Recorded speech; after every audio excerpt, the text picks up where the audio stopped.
अस्सलाम वालेकुम नाज़रीन, आमिर मियाँ और एस्ट्रो होप। आज हम बात करेंगे 2024 के इल्मुल अदाद के मुताबिक इसकी क्या सिलसिला बनता है, इसके मामले में इसके असरात क्या होंगे, अदाद क्या है, थोड़ी सी तफसील जो है ना इसको पहले हम डिस्कस करेंगे।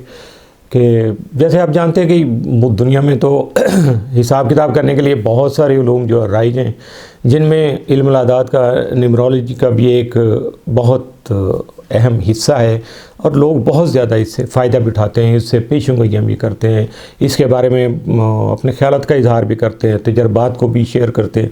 तो ये सारी चीज़ें जो है ना, अब देखना ये है कि ये 2024 के बारे में जो भी कुछ है, इससे हम अपने मुख्तलिफ़ मनसूबों में, ज़ाती मामलात में, कारोबार में और ज़िंदगी के दीगर जो शोबे हैं उनमें हम किस तरह से इससे फ़वाइद हासिल कर सकते हैं, या बिफ़ोर टाइम हम प्लानिंग करके मेंटली प्रिपेयर्ड होकर किस तरह से अपने आप को आगे बढ़ा सकते हैं।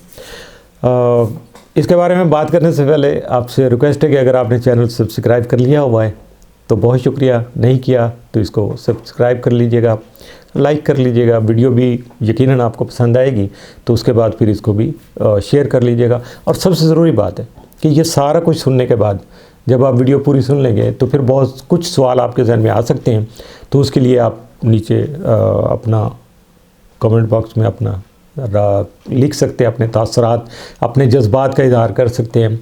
कोई हमारे लिए रहनुमाई की बात है ज़रूर बताइएगा जी। ज़ाती साल का जो अदद है जिनका 7 नंबर जिन अफराद का है, उनके लिए वन लाइनर ये है कि रूहानी जायज़ा, यानी दुनियादार से हट के कुछ चीज़ें जो हैं उनको वो देखना है। उसकी डिटेल ज़रा मैं आपके सामने रखता हूँ तो आपको अंदाज़ा हो जाएगा कि मैं क्या कहना चाह रहा हूँ, अपनी बात को शायद मैं वाज़ेह कर पाऊँ।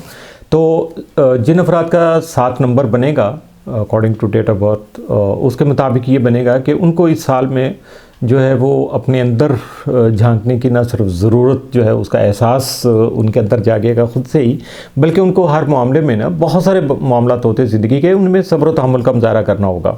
इसके साथ साथ पिछले 5-6 सालों में जो भी रूहानी तौर पे आपके साथ गुजर चुका है उससे आपको सबक हासिल कीजिएगा। अपने हासिल शुदा जो तजर्बात हैं उनको ज़रा देख के अपने जो भी तजर्बा आपने हासिल किया हुआ अकॉर्डिंग टू योर स्किल, आपकी जो सलाहियतें हैं, खूबियां हैं, जो आपका इल्म ने आपको सिखाया, जो आपकी प्रोफेशनल जो आपकी सलाहियतें हैं, उनके मुताबिक अपने तजर्बात से फ़ायदा उठाने की कोशिश कीजिएगा।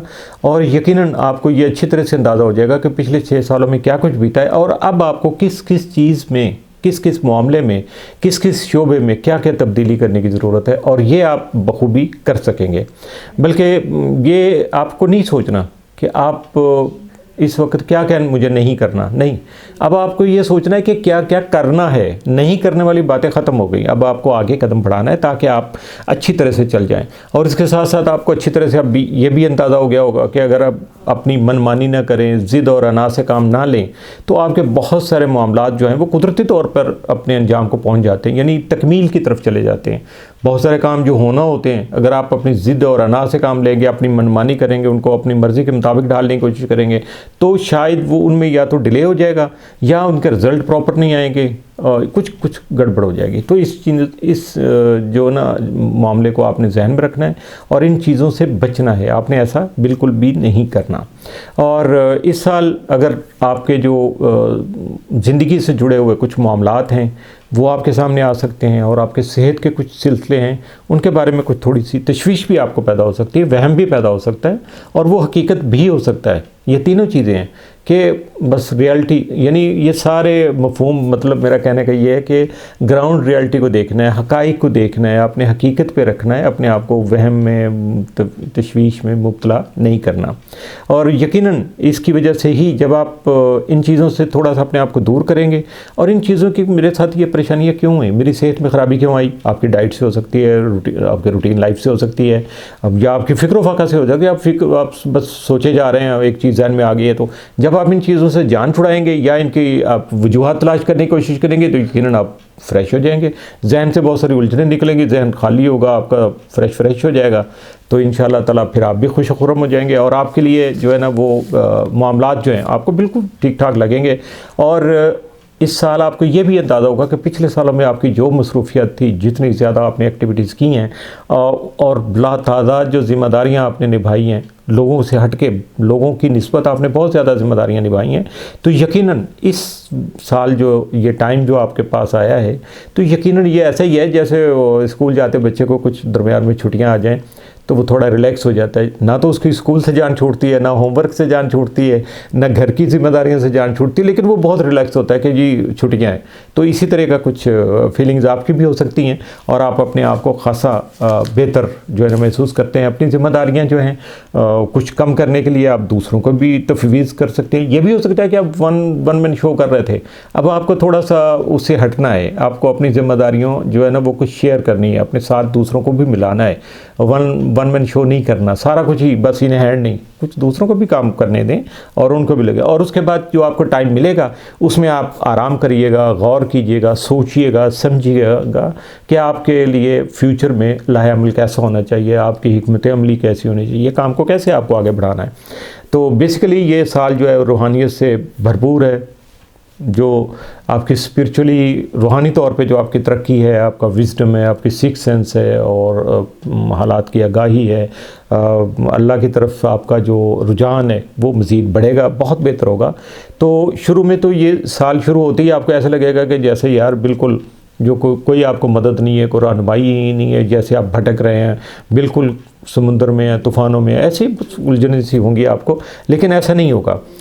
जैसे जैसे आप आगे बढ़ेंगे आपको अपनी खामी का एहसास होगा कि यार मेरे में ये कमी है। अच्छा, जब आप उस पर गौर करेंगे तो यकीन करिएगा कि वो खामी ऑटोमेटिकली दूर हो जाएगी या उसका रास्ता अल्लाह की तरफ से आपको मिल जाएगा और आप अपने आप को बिल्कुल बैलेंस कर लेंगे। और ज़िंदगी में अपने आप को एक्टिव करके जो भी फ़ायदे हैं ज़िंदगी के, जो आपकी चीज़ें हैं चल रही हैं, उनमें आपको दूसरों से मशवरा करने के बजाय अपनी जो विज़डम है आपकी, जो जहन में आपके सोचें आएंगी, जो अल्लाह की तरफ से अचानक ख्याल पैदा होंगे, उन पर अगर आप फोकस करेंगे तो आपकी मुश्किलात भी आसान हो जाएंगी, मंजिल भी मिल जाएगी और आपको कामयाबी भी जी भर के आप समेट सकेंगे। अपनी मनमानी आपका जो है ना वो कामयाबी हासिल कर देंगे।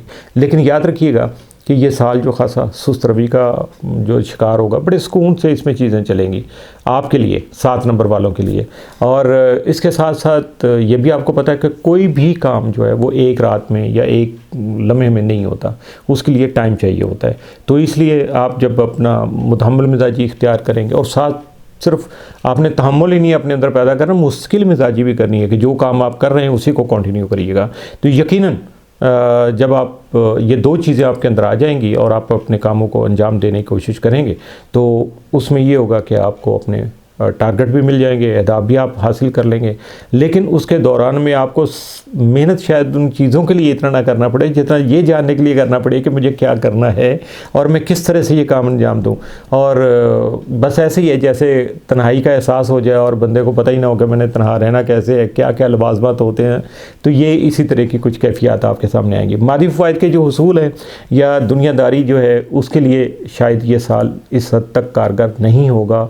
यानी नए मनसूबे बना के उनमें कामयाबी हासिल करने के बजाय जो पहले से आपके चले आ रहे हैं उनको आप कंटिन्यू कर दीजिएगा, ज़िंदगी को आप रूटीन में रखिएगा तो यकीनन आपके लिए बेहतर होगा।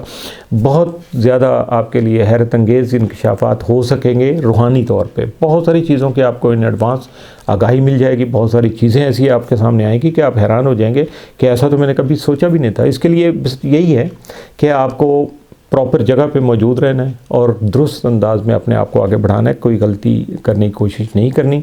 और वैसे भी हर गुज़रता साल जो है वो ज़िंदगी की एक सीढ़ी की मानंद है कि जैसे आप एक स्टेप अप हो जाते हैं तो ये स्टेप अप होने का जो मरहला है ये अब आपके सामने आ गया है। तो जब आप एक स्टेप ऊपर जाते हैं तो थोड़ा ऊंचाई भी आती है, बैलेंस भी कायम रखना मुश्किल हो जाता है और मामलात को अंजाम देने के लिए नए सिरे से अपने आप को एडजस्ट करना पड़ता है। तो ये सारी चीज़ें आपके सामने आ जाएंगी। और चूँकि जो आने वाला साल है वो आपका 8 नंबर का आएगा 2025 में, तो उसमें आपको नई ताकत, नई तवानाई, ये सारी चीज़ें आपके सामने आएंगी। तो उससे कैसे निबर्द आज़मा होना है, उनको कैसे इस्तेमाल करना है, उसकी सारी ट्रेनिंग आपकी इस साल में हो जाएगी। तो 2025 का ये 24 का जो असल मकसद है इस साल का 7 नंबर की आदत का, वो आपको अंदरूनी तौर पर मजबूत और बेहतर इंसान बनाना है। और इसका एक मतलब ये भी होता है कि जब आप अंदरूनी तौर पर मजबूत और बेहतर इंसान बन जाते हैं, स्ट्रेंथन हो जाते हैं, तो फिर आपको किसी भी जो है ना वो सहारे की, किसी भी जो क्या कहते हैं किसी दूसरे की मदद की ज़रूरत पेश नहीं आती। बंदा अपने आप को खुद से एडजस्ट कर लेता है, अपने आप को मैनेज कर लेता है, और इस दौरान जो भी तब्दीलियाँ आती हैं ना, उनमें आपको कोई मुज़ाहमत नहीं करनी है, उनके रास्ते में अपने आप को हाइल नहीं करना, मनमानी नहीं करनी है, उनको होने देना है। जो हो रहा है होने दें, आप अपनी ज़िम्मेदारियाँ बस निभाते रहें, अपने एक रूटीन लाइफ को चलाएं, नया कोई पंगा करने की कोशिश नहीं करिएगा, तो यकीनन ये साल आपके लिए हर मामले में बहुत बेहतर साबित होगा। तो ये था साल का मुकम्मल अहवाल। इसके साथ ही आमिर मियाँ और एस्ट्रो को इजाज़त दीजिएगा।